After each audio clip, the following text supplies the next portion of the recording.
requiere recursos, requiere infraestructura. Y como gobierno, ¿por qué tengo que invertirle a una legislación alimentaria? ¿Para qué? O Podría sea, ser para cuidar la salud de la población, para obligar a que haya unas buenas prácticas de manufactura de alimentos. efectivamente, efectivamente, para proteger en este rubro, en dos aspectos, en el rubro de la salud y en el rubro económico, la salud de la población. De ahí que tengo que derivar. Recordemos que uno de los apartados que nos maneja nuestro artículo 4 constitucional, ¿cuál es, Mario Márquez?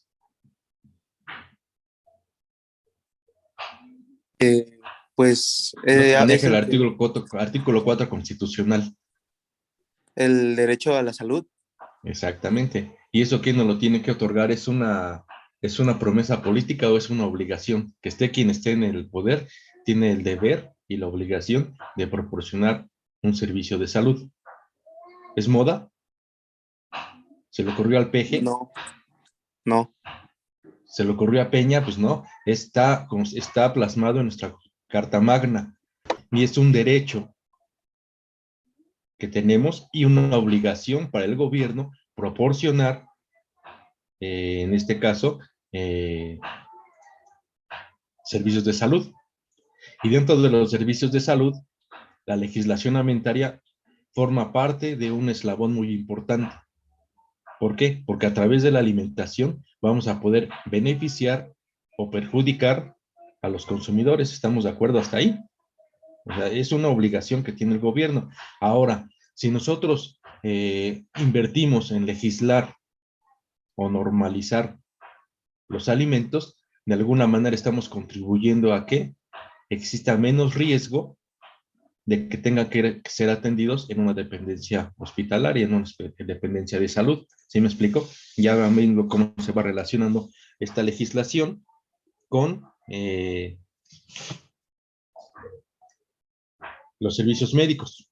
Entonces no surge porque sea una moda o que se me ocurrió, tiene un objetivo y va de la mano con el artículo 4 constitucional. De ahí que es importante.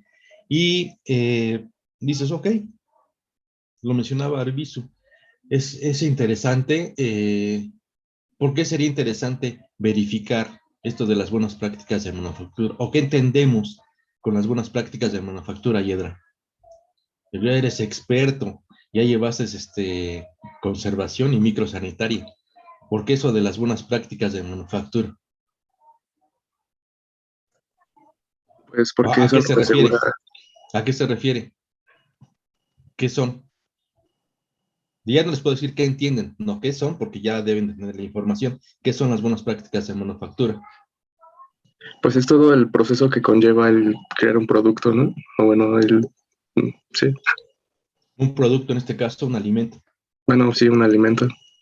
¿Y dónde surge? ¿Desde dónde surge estas buenas prácticas? Puede ser desde la cosecha. Puede ser desde la cosecha, buenas prácticas agrícolas, ahí estamos hablando de las buenas prácticas agrícolas. ¿Qué implican las buenas prácticas agrícolas? Ustedes ya llevaron proyectos ¿qué? ¿Cómo se llama? Sistemas de producción agropecuaria, ¿no? Ya damos por hecho, y ya Sí. lo saben. Entonces, ¿cuáles son esas buenas prácticas agrícolas?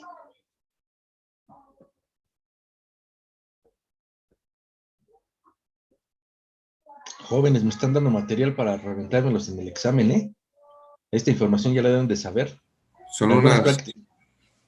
yo, A ver, Josué Guzmán. son unas buenas, uno debe de cultivarse bien, o sea, el que siembra debe tener un buen, una serie de métodos, ¿no? Ujú. Para cultivar bien así que el cultivo.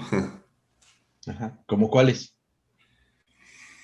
Mm, no sé, frijol, arroz, Sí, maíz. son productos, pero ¿cuáles son las técnicas Ah, Maestro, o las buenas prácticas? ¿A qué se refiere? ¿a qué debe de tener la tierra un correcto abonado y al momento de poner espermicidas en la cosecha. ¿De ponerles qué? Espermicidas. No, no es cierto. Pesticidas. Pesticidas. Pero o sea, no me espantes, Perdón, compañera. pesticidas. Eso no lo conocía, ese Deben de término. ser Dije, wow. pesticidas que ya hayan sido aprobados y después tener lavar de una forma correcta la cosecha. Es lo que tengo entendido. Ujú. Maestro. Sí, Ivonne. Ajá, por ejemplo, primero se tiene que tener como un programa, un sistema que vaya a regular todas esas actividades. Y en base a ese sistema, por ejemplo, el Código Alimentario es internacional. Sin embargo, dependiendo de cada país y a veces dentro de cada región de cada país, hay ciertos reglamentos y ciertas normas que los agricultores tienen que seguir. Por ejemplo, primero tiene que tener capacitación de las personas que se van a dedicar a eso. Por ejemplo, si son agricultores grandes y tienen gama de empleados, entonces se le tiene que dar capacitación de toda la situación del circuito de la producción a estos empleados. Formar horarios, formar no sé si esté bien dicho, la cadena de manufactura alimentaria. Sí.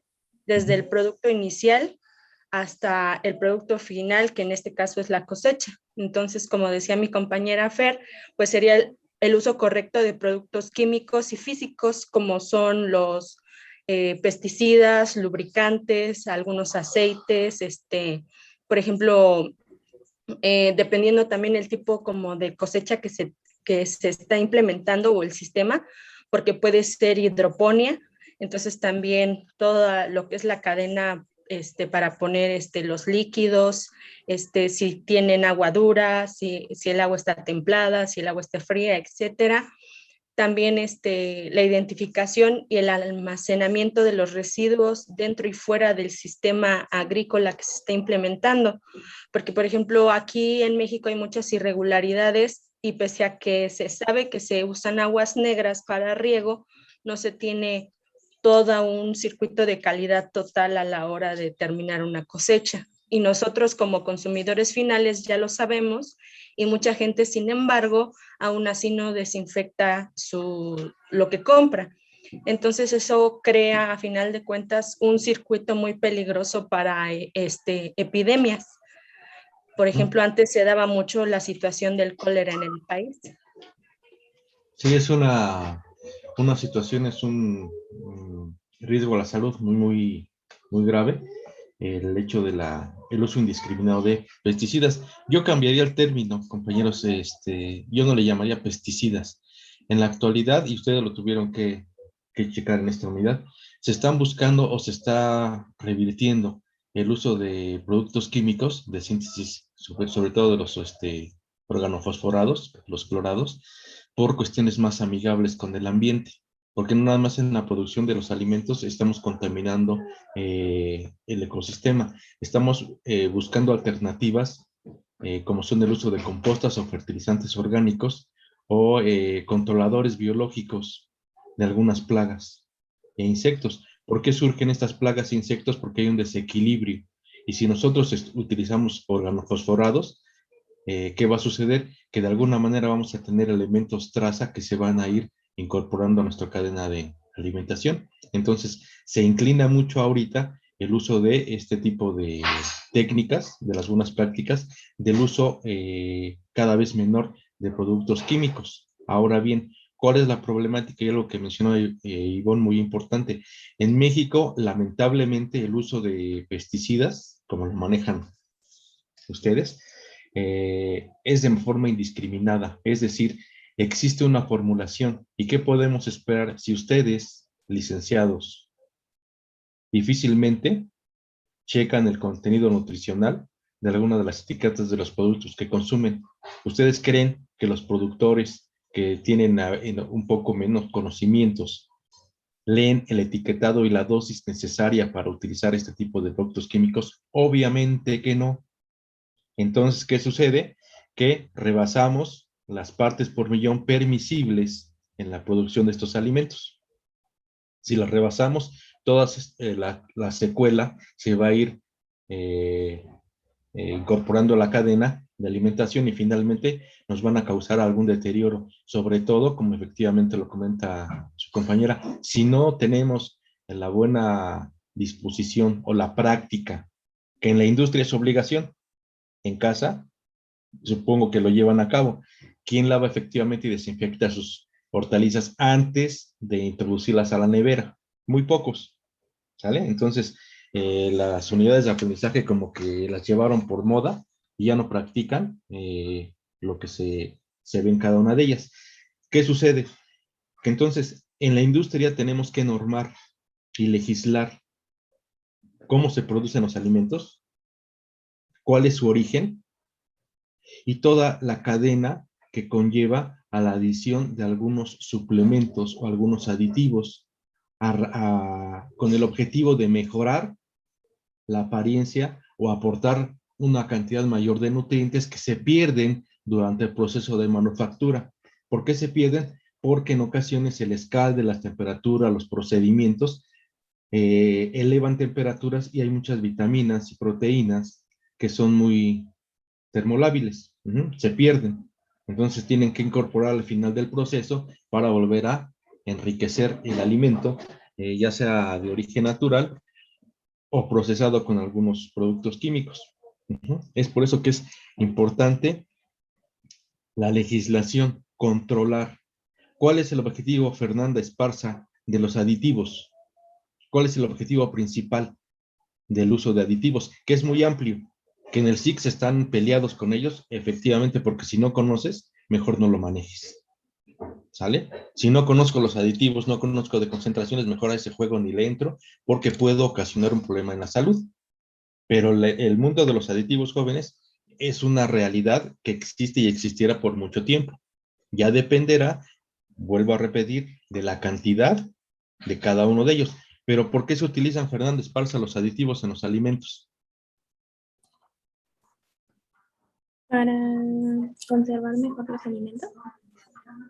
Uno de los objetivos es conservarlo, pero no es el único. ¿Qué otros, cómo justifico el uso de aditivos en un alimento?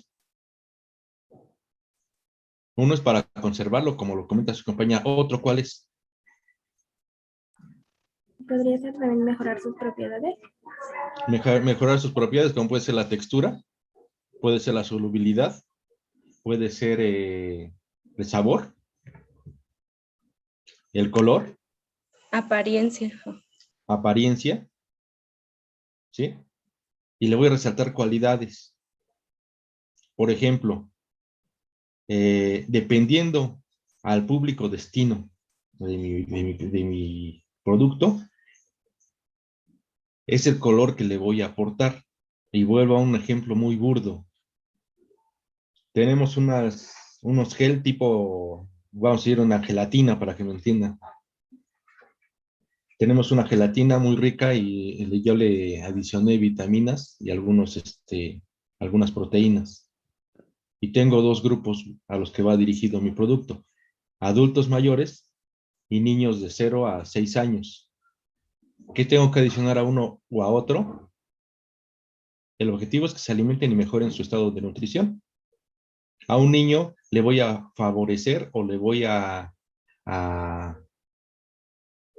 hacer más atractivo mi producto si utilizo colores muy característicos que les llamen la atención, cuáles son el amarillo, el verde y el azul. Y el niño se los va a comer así como golosina, ¿cierto o no? Si le doy esos colorantes a un adulto mayor, va a decir, pues qué bueno que estás medio mal, a él le tengo que dar otro tipo de colores. ¿Sí me explico? Y entonces estoy usando un tipo de aditivo, en este caso el color, para que mi producto tenga mayor aceptación. Pero tampoco puedo utilizar los colores para enmascarar fallas durante el proceso de manufactura. Es decir, durante la elaboración de jamón. ¿El jamón de dónde se obtiene, licenciados? Obviamente de la pierna del cerdo. Ese es el jamón, la denominación de jamón. Cuando yo a esa denominación le adiciono algunas gomas, como carragenatos, como alginatos, como CMC, ¿qué estoy haciendo? Le estoy cambiando de denominación. Y para ocultar y que no se vea, ¿qué voy a utilizar? Algunos saborizantes y algunos colorantes. Y estaría perfecto. Pero ¿qué sucedería si yo utilizo carne de mala calidad? Carne casi en descomposición, porque la hay, no es un secreto. Y voy a enmascarar la calidad de mi materia prima utilizando un exceso de aditivos. Dice, ok, el jamón se va a ver igual, de color rosa, va a tener sabor ahumado, va a tener textura, y para todo eso hice un uso de aditivos. Pero si yo se los vendo como jamón, ¿qué estoy haciendo? Utilizando los aditivos para enmascarar la calidad de mi producto. De ahí que surge la legislación, y lo que está ahorita en boga todavía y muy intensamente es la 051. ¿Qué es la 051, Giovanna Hernández? ¿Qué me refiere a la norma 051? Es una polémica. Carla Santillán, ¿qué me refiere a la 051? Del etiquetado, ¿no? De los alimentos. El etiquetado. Es decir, en la etiqueta no puedo omitir información respecto a la materia prima, incluyendo los aditivos que estoy utilizando y que están presentes en mi producto, porque de lo contrario, la legislación alimentaria, ¿qué va a hacer? Me va a sancionar. En primer lugar, por estar mintiendo a la población. ¿Sí me explico? De ahí que se han cambiado algunas marcas o algunos productos en su etiquetado. La famosa Nutrileche. ¿Qué les viene a la mente? Ah, es leche nutritiva. Y parecerá muy bobo, pero para mucha gente así era. Leche, es Nutrileche. Y te das cuenta que la leche lleva un concepto muy importante. ¿Qué es la leche, Mariana Castañeda? ¿Cuál es la definición de leche? Pues es un producto lácteo que viene de la vaca. Ah, sí, es el producto lácteo. No, es el producto que se segrega de las glándulas mamarias de los mamíferos, que nosotros siempre nos enfocamos a la vaca porque es uno de los animales de que se obtiene mayor cantidad, o se tiene muy estudiado el concepto, es otra cosa, pero leche se obtiene no únicamente de las vacas, también de los búfalos, de los camellos, ¿sí? De los alces, de las llamas, de los borregos, de las cabras, ¿sí? Es toda una gama y cada una tiene una norma diferente en cuanto a su contenido nutrimental, pero siempre cuando nos referimos a leche, obviamente nos dirigimos a la vaca, al producto que segregan las glándulas mamarias de este mamífero, ¿sí me explico? Y tiene todas unas características físico-químicas. Dice, ok, si yo a ese producto lácteo, esa leche, le adiciono grasa vegetal, ¿qué implica? Que ya no le puedo llamar leche como tal, ¿sí? Es un producto lácteo. Y al producto lácteo o a la leche la puedo enriquecer con vitaminas que no son originarias del material, ¿sí? Le adiciono agua para que rinda y le voy a adicionar gomas para que tenga cuerpo y le voy a adicionar vitaminas e inclusive le voy a adicionar dióxido de titanio, que es un aditivo, para que sea de color blanca. ¿La leche es blanca, jóvenes? No, la leche no es blanca. ¿De qué color es la leche, Vigueras? ¿De qué color es?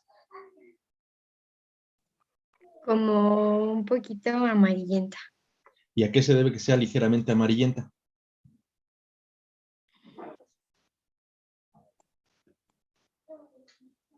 No sé, profe. Jóvenes, Josué Guzmán, ¿a qué se debe que sea ligeramente amarillenta? Por las propiedades que contiene. ¿Qué contiene? No tiene propiedades. ¿Qué elementos le integran? ¿A que contiene alto contenido de grasas? Tiene contenido de grasa. Son pequeñas micelas y eso le da esa apariencia amarilla cremosa.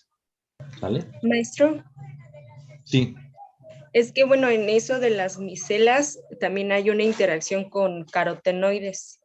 Ujú. Entonces, dependiendo de la concentración de carotenoides y también un poco de la situación de la sudoración de acuerdo a la especie, también va a ser la coloración, porque por ejemplo en los hipopótamos es rosa.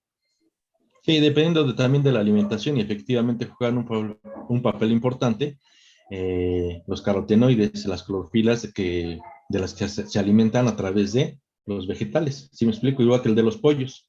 Recuerden que también un pollo que no se alimenta, bueno, un ave, perdón, que no se alimenta con, o no se le adiciona en su dieta carotenoides, ya sea de forma artificial o natural, pues la yema y el color de la pigmentación va a ser totalmente diferente. Eso sucede con la leche, ¿sale? También va a depender del grado de la alimentación de la vaca, pero a lo que vamos, esa leche que nosotros a veces compramos como leche es un producto lácteo. De ahí que ahora, si son observadores, esta marca que les mencioné, por citar un ejemplo, ya no dice Nutrileche. ¿Ahora qué dice? Licenciados, pónganse las pilas, es lo que ustedes van a veces recomendar a sus pacientes. ¿Qué dice ahora la etiquetado? Nutri, ¿no? Ahora nada más dice Nutri, porque no les pueden mentir. Si están mintiendo, la legislación puede sancionar. Igual sucede con los jamones. O antes, ¿qué les manejaban? Queso amarillo, cuando cuando no es queso, cuando es plástico, es un polímero. Ahora les manejan tipo queso, O sustituto. estilo queso o sustituto, y eso lo tienen que manejar ustedes, perdón, quizás más que un Maestro. tecnólogo en alimentos, porque parte de la alimentación de la población radica en el hecho de conocer de qué me estoy alimentando. Y si ustedes Maestro. van a recomendar, sí, bueno. Por ejemplo, eso también ya está la polémica y muchas empresas ya se enojaron porque tanto lo que es la Profeco como la COFEPRIS va a hacer ya hizo en el 2020 y se supone que para finales e inicios del 2022 va a volver a hacer una certificación a lo que es yogures y mantequillas otra vez, porque nos venden las cosas como un yogur cuando un yogur tiene que venir del cuajo, se tiene que hacer con cuajo. Y la mayoría de las cosas que nos venden como yogur, aunque no lo adornan como yogur griego o yogur espeso o cosas así, son puras harinas. O sea, realmente no. El yogur de cuajo es muy caro. Son gomas, son carragenatos, generalmente se utilizan para los yogurt, para darle cuerpo, darle esa consistencia. Se utilizan alginatos o CMC, y eso ya ustedes lo deben de saber. Son carbohidratos que al final de cuentas le van a dar un aporte calórico, quizás no más que las grasas, porque no lo dan, pero si hacemos un análisis diario de lo que estamos consumiendo, les puedo asegurar que una cantidad que rebasa sobre todo la cantidad de kilocalorías son los carbohidratos, en sus diversas modalidades, en gomas, en rellenos, en embutidos. Ya se arrastra este lápiz y dices, ¿qué ole estoy consumiendo más carbohidratos? Obviamente la industria de los carbohidratos y de los aditivos y de los almidones es mucho más poderosa económicamente y tiene más influencia que la de las grasas y aceites, por lo tanto, el que tiene más es el que dirige la orquesta. Y si dirige la orquesta, voy a decir que toda la obesidad se debe a los lípidos, cuando la realidad no es esa. Digo, hagan el ejercicio, chequen cuántos carbohidratos. ¿Recuerdan su ejercicio de la goma? De la crema Alpura que vimos. ¿Se recuerdan cuántas gomas tiene? Chequen cuántos carbohidratos están consumiendo. Y además tiene aditivos, pero no les mienten. No les mienten porque vienen en el etiquetado. Entonces la legislación se encarga precisamente de desenmascarar y evitar que los consumidores estén adquiriendo un producto que sobrepase lo estipulado en el etiquetado. De ahí que había y lo tengo que decir claramente, un sistema de corrupción, porque la Profeco no actuaba anteriormente, ¿sale? Daba por hecho muchas cosas, dice, me vendes leche cuando no es leche. Me vendes una leche condensada que no es leche condensada. Independientemente de los azúcares, digo, esto ya fue una ganancia, no se puede lograr todo en una primera fase, ya fue una ganancia que se le coloca el etiquetado que tiene exceso de azúcar, que tiene exceso de sal, que tiene exceso de edulcorantes, por ejemplo. Sin embargo, fue un primer paso que se logró. Entonces, sí es obligación, sí es deber, no nada más que ustedes elaboren sus menús, ¿sale? Sino conocer de qué está hecha cada una de las materias que ustedes están recomendando o sugiriendo a sus pacientes, ¿de acuerdo? Inclusive desde el punto de vista natural, que no son alimentos procesados. Que Yedra le va a recomendar a sus pacientes una fuente rica en hierro, que es la espinaca, pues también hay que conocer, Yedra, cómo se obtiene esa espinaca, cuáles fueron los sistemas de producción, si hubo buenas prácticas agrícolas en la producción de esa espinaca, porque si no lo vas a enfermar de una manera muy importante de de algunas enterobacterias, si me explico, por el sistema de riego. Entonces deben de conocer, esta carrera te requiere mucho compromiso y conocer de qué legislación. Ahora dices, ok, ya tenemos la legislación, ya surgió como una necesidad y como una obligación para preservar la salud de las personas y evitar saturar los hospitales, evitar principalmente lo que son los riesgos sanitarios. Ahora, dices, ok, ya vamos a crear alguna dependencia para que regule todo el contenido. De ahí vamos a capacitar a un personal con estudios muy, muy puntuales respecto a todas las técnicas de laboratorio, actualización permanente de los aditivos que están surgiendo día a día en el mercado y capacitación en legislación legal. Esta legislación, y se los manejo, este tipo de auditores visitan las empresas sin previo aviso. No les van a decir, ¿me dejas entrar a tu empresa? Mira, soy un inspector y quiero ver si estás efectuando las buenas prácticas de manufactura, y que me digas, no, pues ahorita no, ven mañana. Dice, no, no soy abonero. O me dejas entrar ahorita porque traigo una orden. Así se maneja, ¿eh? Traigo una orden escrita o te atienes a las consecuencias. Y una vez que los dejan ingresar, les debes dar el control de todos tus archivos, no financieros, tanto de materia prima, evaluaciones fisicoquímicas, evaluaciones microbiológicas si se requiere, proceso de producción, bitácoras de producción, bitácoras donde registras cada uno de los puntos críticos de control, producto terminado y les tienes que dar muestras, y van a hacer un recorrido por toda tu empresa. Van a evaluar, entre otras situaciones, si el personal está debidamente capacitado, si hay tapetes desinfectantes a la entrada, si hay lavamanos, dónde se ubican los sanitarios, qué sucede con los desechos en la fabricación, si tienen un tratamiento biológico antes de ingresarlos al drenaje, y dependiendo si ellos consideran que estás poniendo en riesgo, te pueden hacer una clausura parcial o te pueden obligar a reducir tu producción al 50%. Y te dicen, en 3 días regreso para que corrijas todas estas anomalías y para entregarte los resultados del material que me estoy llevando para realizarle un estudio físico-químico y microbiológico.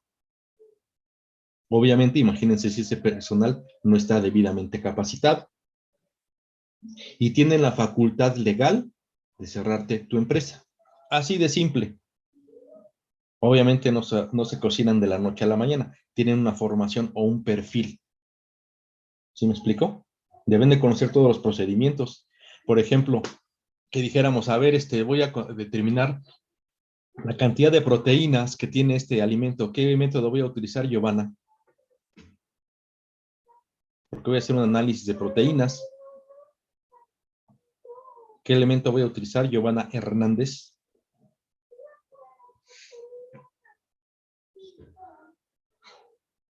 ¿No? Fernanda Vite, ¿qué método se utiliza para determinar proteínas? Oficialmente estipulado. El método Gerber, ¿no, verdad? Mm, mm. No. Lisbeth Islas, método para determinar proteínas,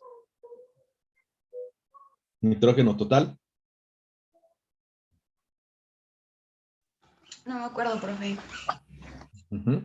Entonces, ¿por qué debo tener este conocimiento para que no me vayan a dormir? Tengo que conocer, obviamente, los puntos críticos de control. ¿Y a qué se refieren eso de puntos críticos de control? ¿Me lo saqué de la manga o qué significa Zoe? ¿Qué son los puntos críticos de control?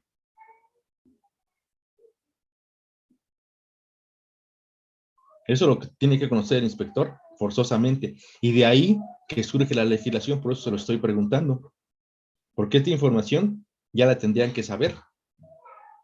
Vamos a imaginar que el día de mañana en una empresa que se dedica a la manufactura de alimentos mejorados y que van a innovar, dicen, ok, voy a contratar a algunos nutriólogos para que me den su punto de vista en cuanto a los nutrientes y les preguntan, Zoe, desde tu punto de vista, ¿cuáles son los puntos críticos de control que tengo que manejar aquí en mi proceso para evitar que haya una desnaturalización por temperatura de algunos nutrientes, proteínas principalmente? Te diga, ¿y tú qué les dirías? ¿Cuáles puntos críticos tendríamos que controlar?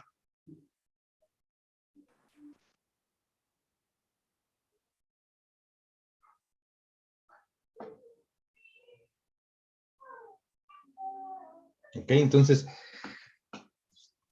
tendremos que analizar esto bien para, no nada más es conocer la normatividad, es cómo surge y por qué surge la justificación de que se esté implementando una legislación. ¿Por qué le estoy aportando un recurso? ¿Por qué esta materia la tienen que tomar los licenciados en nutrición? ¿De relleno? ¿Será de relleno nada más para aumentar su currícula? ¿O para que se vea bonito cuando los vayan a contratar? Y a ver, dame tu tira de materias. Ah, llevaste normatividad, entonces te la sabes. ¿Es para eso? ¿O cuál creen que sea el objetivo de estar evaluando esta unidad de aprendizaje? ¿Por qué es importante para ustedes como nutriólogos conocerla? Bueno, depende también un poco de a quién nos vamos a dedicar, ¿no? Las normas aplican en todas las áreas, ¿no? Como las NOM para la salud y las NOM para la manufactura, en especial las que vamos a ver aquí. Pues para los que estemos, bueno, yo no estoy tan interesado, la verdad, por los que estén interesados en dedicarse a la industria, las normas son necesarias para conocer bien los procedimientos y saber qué tan saludable puede ser un producto que podemos recomendar también. Te voy a comentar que no es muy preciso lo que comentas, Vélez, porque te dediques a lo que te dediques, eres licenciado en nutrición y las normas que vamos a manejar implican alimentos y por obligación las deben de conocer. No es de que te guste la investigación o no, eres nutriólogo o al menos eso están estudiando. Por lo tanto, deben de conocer los parámetros mínimos y máximos permisibles, tanto de productos físicos, productos químicos y productos microbiológicos que deben de estar contenidos en un alimento. De lo contrario, estaremos violando la legislación. Es importante entonces que conozcan a fondo el porqué de las normas y cómo buscar información de cada producto. Cada producto tiene una norma muy específica y les da la cantidad máxima permisible, por ejemplo, de enterobacterias, como cuáles, Mariana Castañeda, cuáles son las enterobacterias que no pueden estar presentes en un alimento. Y nos lo maneja una norma específica para cada producto, para queso, para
porque pueden generar problemas, mm, bueno, pues sí, en el ser humano, como por ejemplo, estaba pensando en mencionar la E. coli, que genera diarrea, si no mal recuerdo. Y dependiendo, ustedes lo recordarán, dependiendo de la cepa o de la E. coli, hay alguna que no se puede desechar y que va a causar trastornos hepáticos y que vamos a tener que aprender a vivir con ella. Recuerden mucho el caso de la E. coli que surgió en Escocia hace algunos años por una contaminación cruzada. Por una contaminación cruzada de jamón con carne fresca de res, que se contaminó y causó un deterioro importantísimo en la salud. Una cepa muy característica de E. coli. Entonces, es por eso importante verificar que en las empresas se lleven a cabo las buenas prácticas de manufactura, entre otras, en las más básicas, ¿cuál es? Que el personal que esté elaborando en una empresa de manufactura cuente con equipo de protección adecuado. Y ese equipo de protección adecuado, ¿cuál es, Karime? Que traigan el gorrito, ¿no? Para que no llegue a ver. Cofia, la cofia. ¿Qué más? Ah, sí, no sé cómo se llama. Podría ser ¿No? guantes. Guantes. Ah, no, en la industria no se usa, en la industria alimentaria no se usan guantes.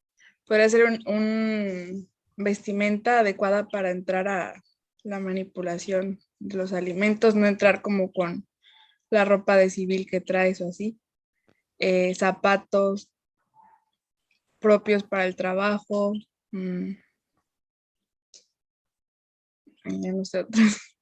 En algunos casos, cascos de protección, aun cuando estés dentro de la planta de producción, dependiendo del riesgo que exista.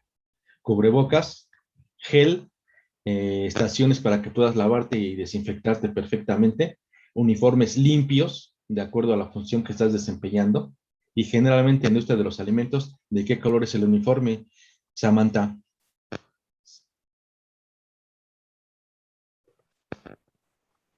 Generalmente es blanco, ¿no? Generalmente es blanco. ¿Por qué? ¿A qué se debe que sea blanco? Para que se pueda apreciar mejor alguna sociedad, algún color extraño. Pues sí, sociedad en el ambiente o en el trabajo. Exactamente. Y entre otras cosas, se checan aspectos microbiológicos en todas las empresas que se dedican a la manufactura, inclusive en los almacenes. Cómo está estimado, cómo está clasificado, cómo están distribuidos los materiales de acuerdo a su origen. No pueden estar intercalados o revueltos. ¿Sí me explico? Y todo eso lo evalúa el inspector o el servicio de inspección. Obviamente van a tomar muestras de retención de diversas partes del proceso y las van a llevar a analizar. ¿A dónde las van a llevar a analizar, Josué Guzmán? ¿A qué tipo de laboratorios las van a llevar?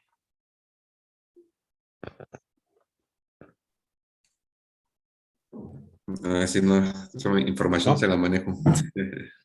Carmen Garduño, ¿a qué tipo de laboratorios vamos a llevar esas muestras para que tengan validez?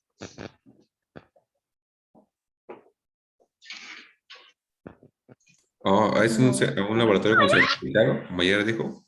Es un laboratorio certificado. Obviamente que este tipo de inspecciones, la Profeco tiene sus laboratorios certificados, donde van a hacer las determinaciones de los que les manejaba. Proteína por método de Kendall, o sea, no los vamos a sacar de la manga ni lo voy a inventar, ¿sale? Y están bien establecidos los métodos por los cuales vamos a obtener información. Sin embargo, vamos a imaginar que a Sergio Pérez le inconformó porque le dicen que la muestra de retención que se llevaron estaba contaminada y rebasaba por mucho la norma oficial en cuanto a patógenos.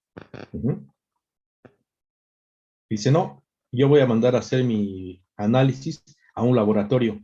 ¿Puede ser cualquier laboratorio? No, tiene que estar certificado y reconocido. De lo contrario, no puede tener alegatos legales para enfrentar una clausura parcial o total de su empresa, o incluso una sanción. ¿Sí me explico? Tiene que ser un laboratorio certificado, avalado, y que constantemente está obteniendo su certificación. ¿Qué laboratorios conocen que estén certificados? Además de los de Profeco.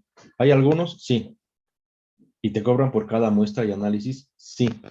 Pero tiene la seguridad y la validez que en un alegato legal le van a funcionar. Por ejemplo, está el Biocatex, maestro. Y existe un laboratorio, el laboratorio de análisis de aguas y el análisis físico-químicos y de los alimentos, inclusive microbiológico, que está certificado, es el de la Escuela Nacional de Ciencias Biológicas.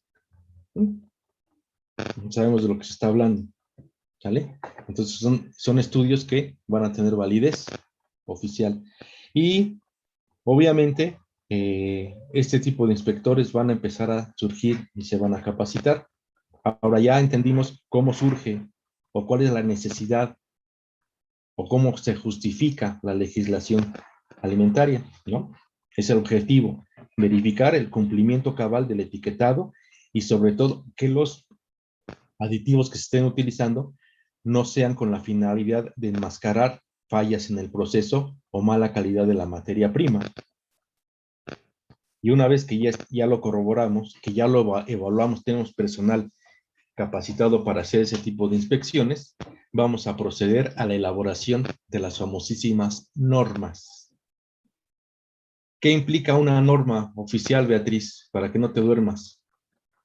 ¿Qué implica una norma oficial? ¿Para qué surge? ¿O qué es una norma?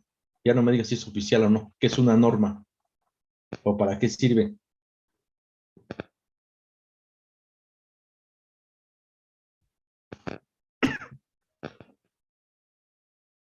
¿No?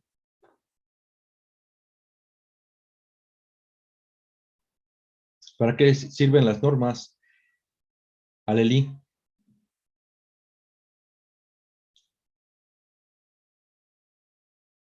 ¿Para qué sirven las normas? ¿Y cuántos tipos de normas conocen, Valeria? Bueno, las normas pues sirven para ahora sí que tener como reglas específicas que se deben de llevar a cabo y pues de las... ¿Qué más preguntó? Sí, ¿para qué sirve una norma? O sea, voy a consultar una norma, pero ¿para qué? ¿Qué espero encontrar en la norma? En lo que está publicado en una norma.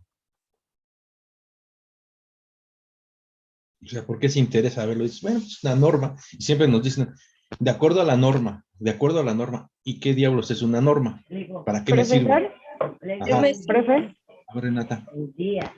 pues ahí nosotros podemos encontrar los parámetros, por ejemplo, en cuestión del etiquetado, los límites, ¿no? Que se necesitan para los lípidos, los carbohidratos, los azúcares y todo eso.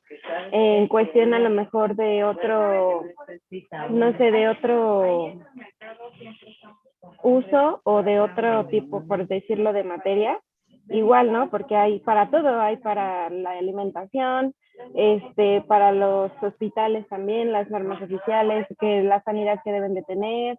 No sé si igual incluso en lo legal haya igual alguna norma a la que ellos tengan que seguir. Entonces, pues yo pienso que más que nada es eso, ¿no?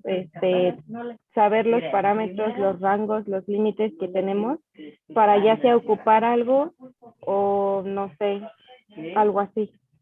Sí, efectivamente. Maestro. Bueno, sí, bueno. Bueno, es que como tal, una norma va a ser una regla o un punto aceptado por la mayoría de comportamiento, no necesariamente, o de un desarrollo que se debe de seguir conforme a lo que ya se estableció, no necesariamente en los alimentos, sino en todo, hasta en nuestra vida, ¿no? Un comportamiento social, un comportamiento religioso, un comportamiento político, un comportamiento, por ejemplo, nosotros en cuestión de código profesional de la salud, entre otras cosas. Y, por ejemplo, ya ahondando aquí a lo que compartía mi compañera Renata, pues entonces son todas las reglas y sistemas de operaciones que va a tener todo el procesamiento de los alimentos desde las primeras etapas de elaboración hasta que lleguen al consumidor final. Sí, sí, Ivonne, y en esta, para complementar, en estas normas, lo que vamos a buscar o esperamos encontrar son los parámetros mínimos y máximos permisibles de algunos componentes. Asimismo, las técnicas que se están utilizando para determinarlos, por ejemplo, si voy a determinar, entre otros aspectos, microorganismos patógenos que estén presentes, me va a indicar qué tipo de microorganismo, cuál es la cantidad máxima permisible y qué método voy a utilizar para demostrar que existe o no existe. En este caso, por ejemplo, Carla, si voy a determinar coliformes, ¿qué medio voy a utilizar? ¿Qué medio de cultivo voy a utilizar? Vienes plasmado en la norma. Te dicen, vas a utilizar este medio con tales... no, si tengo que hacer diluciones, me va a decir cuáles diluciones y me van a ejemplificar y desglosar efectivamente qué método. Y así cada una de las determinaciones, si determiné proteína, con qué método lo hice y cómo lo hice, es lo que viene en la norma. Además, me va a indicar cuál es el objetivo de la norma, cuál es su campo de aplicación, quiénes, se te ocurre, Carla, que diseñan las normas. ¿Quién las diseña? ¿El gobierno? ¿El Politécnico? ¿La UNAM? ¿Quién diseña las normas? Digo, porque todas tienen que estar manufacturadas, o la Profeco. ¿Quién participa o elabora las normas? ¿Quién se te ocurre que pueda hacer? ¿El SIX? ¿Milpalta? No, pues expertos en... ¿no? Pues puede ser expertos en nutrición o ingenieros en alimentos, supongo. Nada más. Son los que se me ocurren ahorita. Okay. La Secretaría de Economía, ¿no, profe? La Secretaría de Economía forma parte crucial en la formación de un comité. Las normas surgen por convocatoria para subsanar alguna necesidad, un requerimiento, y surge por una convocatoria orquestada y la lleva a cabo o forma parte importante de la Secretaría de Economía. Sin embargo, para que le dé validez y sea de carácter obligatorio u oficial, tiene que ser una dependencia del gobierno la que convoca a un comité. Y ese comité está integrado por expertos, como bien lo manejas en el tema, o por industriales que se dediquen o estén relacionados con la norma que se va a crear o se va a modificar. ¿De acuerdo? Entre otras. Y obviamente participan colegios de profesionistas, instituciones públicas y privadas. No hay restricción. Únicamente debes de demostrar que tienes conocimiento para elaboración de normas. Por ejemplo, que Carla dijera, yo quiero participar en la modificación de la norma de contenido de proteínas de los quesos. Ok, puedes participar, es libre, la convocatoria es libre. Nada, la vecina. Tus credenciales. No sé, que soy licenciada en nutrición del SIX UMA. Sí, perfecto. Experiencia. Demuéstrame curricularmente que tienes experiencia y conocimiento del tema para que te puedas integrar al equipo de trabajo. De lo contrario, no puedes ingresar. El acceso es libre, pero después viene el filtro. Demuéstrame con credenciales que tú lo sabes hacer. O que diga, es que represento al SIX UMA. Necesito una carta de tu directivo o del Politécnico que me diga que tú eres experta en quesos y que representas al SIX UMA. ¿Sí me explico? Y de esa manera las normas, por eso son muy completas y muy específicas. Y es todo un procedimiento. Mande. Es que, por ejemplo, se supone que es la Dirección General de Normatividad sí. que existe en México. Y como compartía mi compañera de la Secretaría de Economía, pero no nada más es como que es el rey absoluto de aquí, sino que ellos mismos tienen que, o los integrantes de la Secretaría de Economía tienen que pasar filtros internacionales, como es el Códex Alimentario, lo que es la Comisión Panamericana de las Normas también, lo que es la ISO 9000 también, y algunas adecuaciones que se hacen a nivel anglosajón también en cuanto a distribución alimentaria. Sí, en algunos casos sí se toman en cuenta estos parámetros, en algunos son normas locales. Y de ahí vamos a diferenciar cuáles son obligatorias y cuáles son voluntarias. Vamos a conocer, pero ya no vamos a estar más este rollo, ya más o menos les di un bosquejo de cómo es esta situación de la normatividad. ¿Quién las elabora? ¿Para qué las elabora? ¿Cómo las elaboran? Es interesante, es interesante. El día de mañana tal vez ustedes participen en la actualización de una norma o en la creación de una nueva. ¿Sí me explicó? Entonces, todo un Maestro, procedimiento muy interesante. Sí. nada más para concluir, de hecho, por ejemplo, en lo que es la situación de alimentos, las normas precisamente se encuentran para evitar o erradicar los puntos críticos, porque los puntos críticos son errores en cuanto a la producción. Si no se corrigen, entonces viene como una especie como de cascada. O sea, son puntos que existen y si no se corrigen van a producir una avalancha que tarde o temprano me va a tirar todo el sistema de producción. Yo creo que es al contrario, Ivonne. Los puntos críticos te sirven precisamente para que evalúes y controles que tu proceso no se salga de la ruta establecida. Ajá. Es decir, un punto crítico te va a servir. Si no lo cumplo, mi proceso se sale de la secuencia. Si lo cumplo, es como, por ejemplo, cuando tienen su diagrama que dicen, si pasa esto, llego a la otra etapa. Si no cumple, lo tengo que reprocesar, pero no reproceso hasta el final porque tendría una merma en tiempo, en producción, en materiales. Entonces los puntos críticos de control se establecen para evaluar dónde se pudiera salir de control mi proceso y cómo lo puedo corregir. Es una clave tener bien establecidos cuáles son los puntos críticos de control. Nos van a dar certeza de que nuestro proceso se está desarrollando de manera eficiente. ¿De acuerdo? Y ahora vamos a iniciar con toda nuestra unidad número 1. Déjenme compartir pantalla porque...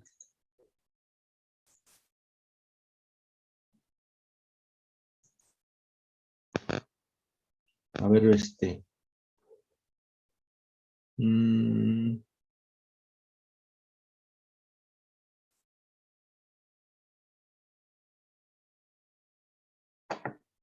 A ver, vamos a ver.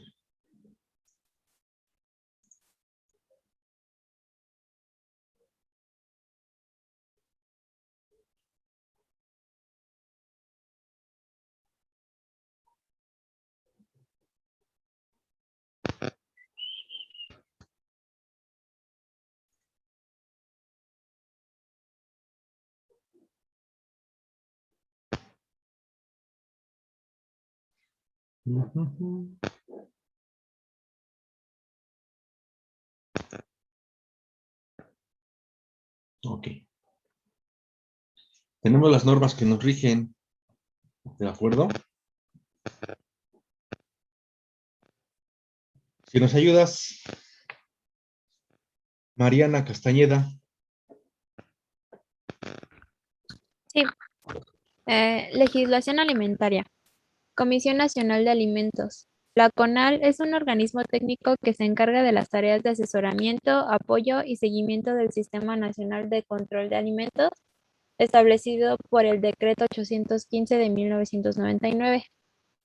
Entonces recordemos que recientemente, bueno, decimos recientemente porque no tiene mucho, estamos hablando de más o menos del 2000, que esto empieza a cobrar una seriedad importante, derivado de que un engaño o una mala formulación de los alimentos va a desencadenar problemas serios en la salud. Y recordemos que problemas serios de la salud ocasionan un gasto muy, muy importante para el gobierno en cuanto a la dotación de servicios. Recordemos, y tenemos que hacer un análisis no tan retrospectivo de los problemas de salud que presenta la población, que en su mayoría se pueden catalogar como daños por sobrepeso, diabetes, y ustedes saben que se pierde muchos recursos, o más bien se destina mucho recurso, sobre todo en las dependencias de salud, para suministrar medicamentos de por vida a las personas que padecen diabetes o algún problema del sistema cardiovascular. Entonces surge esta comisión para empezar a trabajar al respecto por una iniciativa del gobierno y está conformado por expertos en el tema, ¿de acuerdo? ¿Cuáles son los primeros objetivos, Marta Alelí, si nos puedes ayudar? Campos Gutiérrez. Sí, el primero es proteger a la salud pública reduciendo el riesgo de enfermedades transmitidas por los alimentos. Proteger a los consumidores de alimentos insalubres, malsanos, indebidamente etiquetados o adulterados y contribuir al desarrollo económico manteniendo la confianza de los consumidores en el sistema alimentario y estableciendo una base normativa sólida para el comercio nacional e internacional de alimentos. Ok, efectivamente, y tiene que, este último rubro, vamos a manejar de atrás para adelante, mencionar algo que citó Ivonne.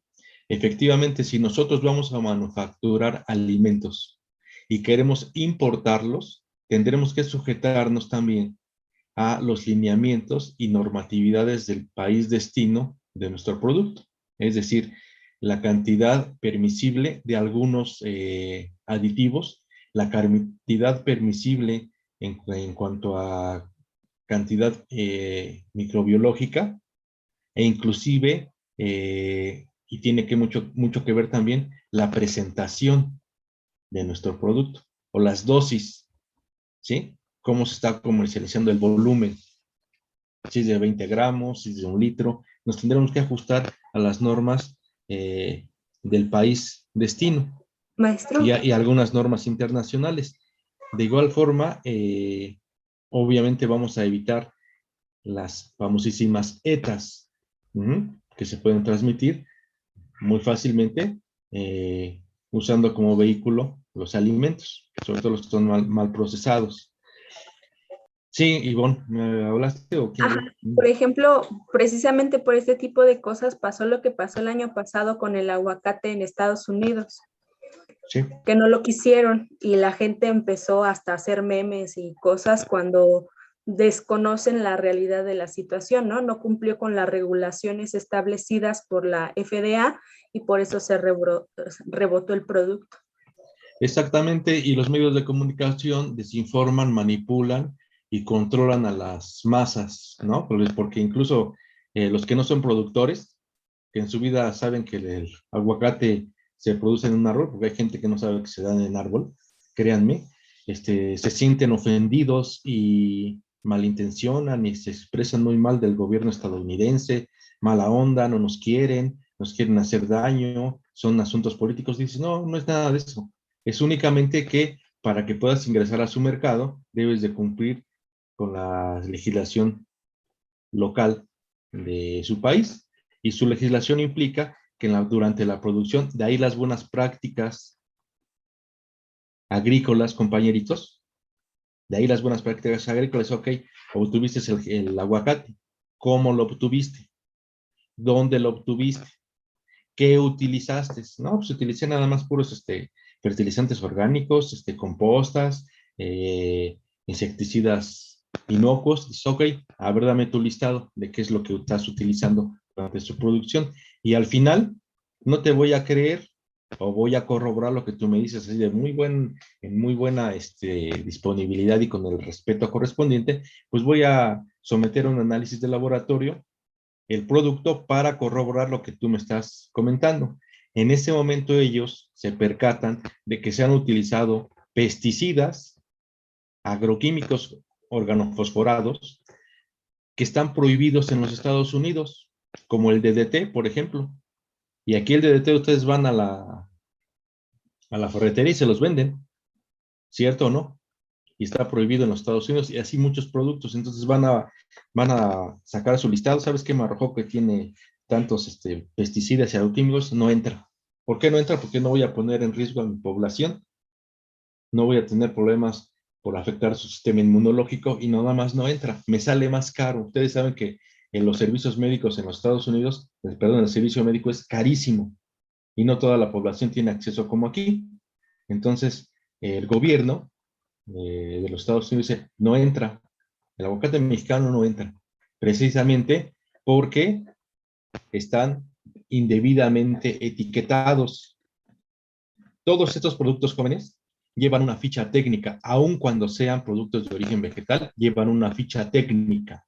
Y en esa ficha técnica se debe de mencionar, se menciona la especie, la época de producción, el lugar de producción, el contenido, obviamente en proteínas, lípidos, cenizas, fibra cruda, pero también un análisis microbiológico y sobre todo toxicológico. Y se debe de mencionar todos los productos químicos que yo utilicé para la producción, en este caso de aguacate. Entonces, cuando se adultera esa información o va mal etiquetada, ¿qué sucede? Que no lo dejan entrar. Y es cuando en México está muy barato el aguacate, porque aquí es un riesgo de salud pública que a veces el gobierno no quiere ver. Es por eso que les recomiendo que mejor consuman el aguacate que está cerca de sus vecinos, que tengan en casa, porque es mucho más sano que el que se produce muchas veces o el que nos entregan en los centros comerciales, sobre todo en los tianguis. En los centros comerciales también creo que pasan más pruebas de calidad que en los tianguis. Ahora bien, ¿cuál es el alcance de esta norma, Fernanda Noemí? ¿Cuál es el alcance en la elaboración de estas normas? Los los sistemas de control de los alimentos deben abarcar todos los alimentos producidos, elaborados y comercializados dentro del país, con inclusión de los alimentos importados. Estos sistemas deben tener una base oficial y ser de carácter obligatorio. Es decir, si nosotros también vamos a importar productos de cualquier índole, sean manufacturados, estamos hablando del sector de los alimentos, que sean manufacturados, procesados o de carácter natural, que no estén procesados, también deben ser sometidos o son sometidos a unos estudios que rigen las normas oficiales para permitir el ingreso o no. Así nosotros podemos inclusive desechar productos estadounidenses si no cumplen con las normas que tenemos aquí. Obviamente ellos están más avanzados en normatividad, es una realidad, pero sí podemos restringir el uso o ingreso al país de productos provenientes de Centroamérica principalmente. ¿Por qué? Porque su normatividad y su legislación alimentaria está muy precaria comparada con la que nosotros tenemos, muy incompleta. Entonces, ¿qué sucede? Que nosotros tenemos que hacer cumplir con la misma metodología, evitar un riesgo a la salud de la población, ¿sale? Y los parámetros que se evalúan es la calidad, el precio y la inocuidad. ¿De acuerdo? ¿Cuáles son estos elementos básicos? ¿Nos ayudas, Giovanni? No, ni existe ya esta compañerita. Lilian del Cielo, no has participado. Elementos básicos. Si bien los componentes y prioridades del sistema de control de los alimentos varían de un país a otro, en la mayor parte de los casos se encuentran los siguientes componentes. A. Legislación y reglamentos alimentarios. El establecimiento de leyes y reglamentos sobre la alimentación que sean pertinentes y aplicables es un componente esencial de todo sistema moderno de control de los alimentos. Muchos países tienen una legislación alimentaria inadecuada, lo que merma la eficacia de todas las actividades de control de los alimentos llevadas a cabo en el país. Ok. Y esto, jóvenes, esto de la legislación, ustedes se van a dar cuenta cómo es aplicable y fue un punto de acuerdo muy asertivo, el implicarle un recurso aquí en México. Si bien tenemos una influencia importante por tener vecinos a los Estados Unidos, sí también tenemos otro tipo de vecinos que son Centroamérica y América Latina. Sin embargo, ¿qué han observado ustedes en cuanto a la cuestión de salud de estos países y México, comparándonos? ¿Cuál es la diferencia de uno y otro en cuestiones de salud?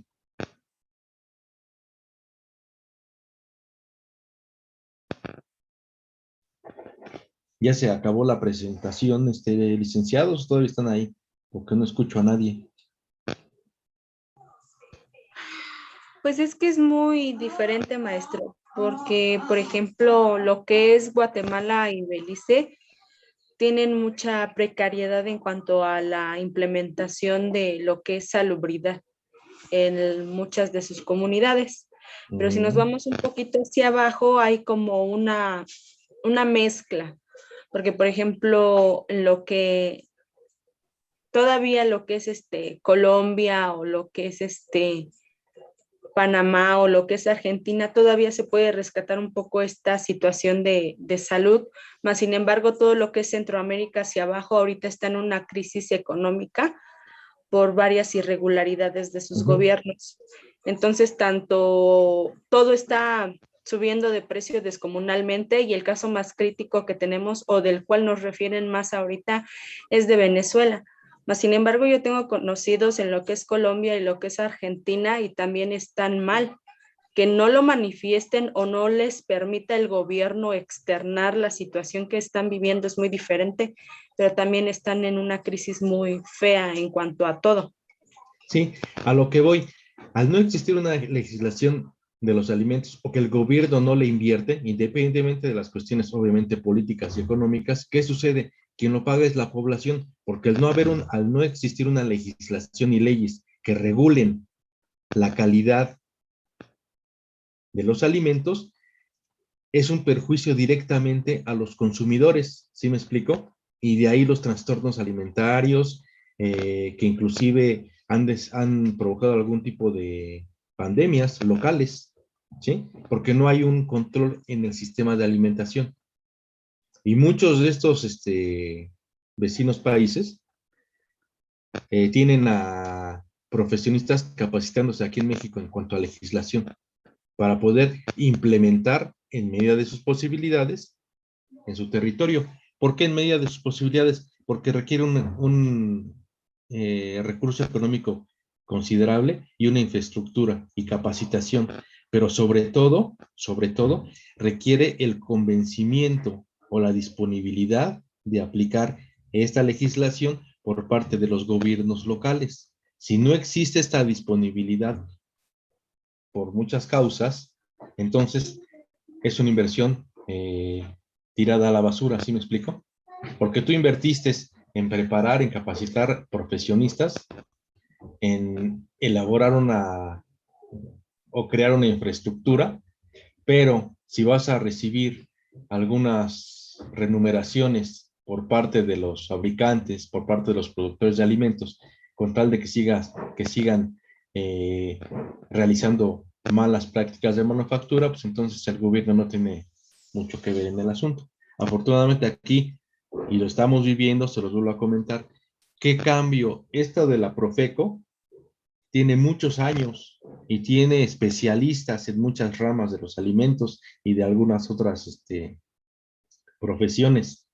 Tienen laboratorios acreditados. ¿Por qué nunca hubo una sanción o por qué nunca se modificó o se intentó modificar el etiquetado? ¿A qué creen que se deba? Digo, eso ya existía, ya lo conocíamos, pero ¿por qué no se actuó? Y es el mejor ejemplo. Los intereses de las empresas privadas, ¿no? Exactamente. Y avaladas y con el visto bueno del gobierno, las cosas por su nombre. Maestro. ¿Sale? Sí. Por ejemplo, hace como 15 años, yo conozco una persona que estaba en esto de la Profeco y las regulaciones de de muchos de los alimentos y aparte daba clases en una escuela a nivel licenciatura.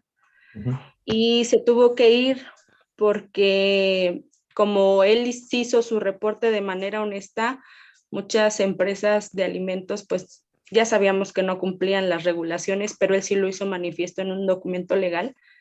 Entonces tuvo muchas represalias y amenazas, hasta le mandaron fotos de su familia, todos los datos de su familia. Sí, sí. Y anteriormente, aún cuando lo conocías, no podías manifestarlo.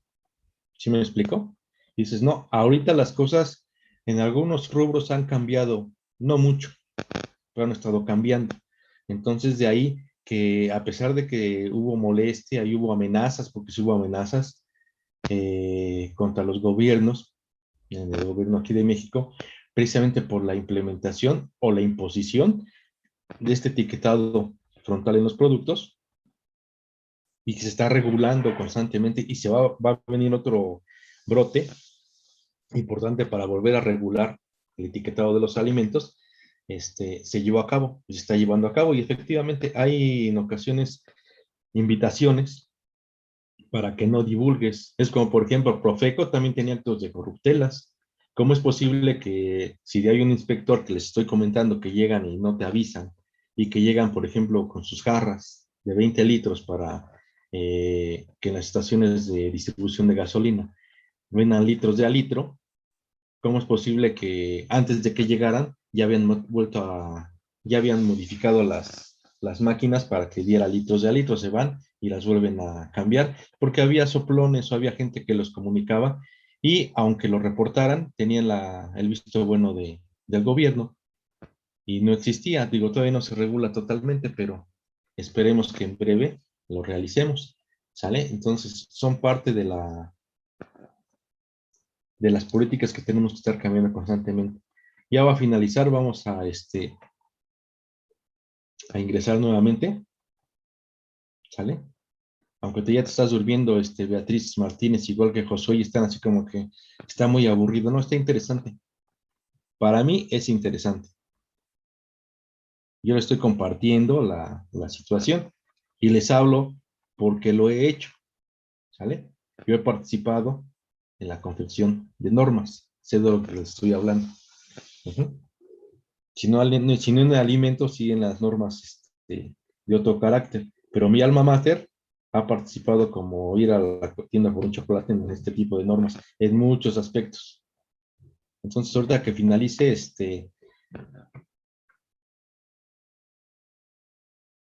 les voy a dar 10 minutos para que se me despabilen o nos la aventamos corridita. Ustedes me dicen. Por mí no hay inconveniente. Valeria, deja de tomar agua. 10 Estás en minutos. clase. 10 minutos, profe. ¿Saben por qué? No por otra cosa. Porque son temas que tienen que estar ustedes alertas. Tienen que estar anotando, tienen que estar registrando. Y ya la mayoría los veo así como que están dándome el avionazo. Y en el último de los casos, para mí me da igual. Yo les doy la clase y lo que aprendieron bien y lo que no tan bien. Pero no es el objetivo. ¿Sale? Me gusta compartir y que asimile la mayoría cuál es la importancia de estas normas. ¿Por qué surgen? ¿Cómo surgen? ¿Y para qué surgen? ¿De acuerdo? Entonces finalizamos. Sí, profe, 10 minutos, por favor. Entramos 10:40. ¿Les late? Vale. Sí, profe, muchas gracias. Vamos a caminar.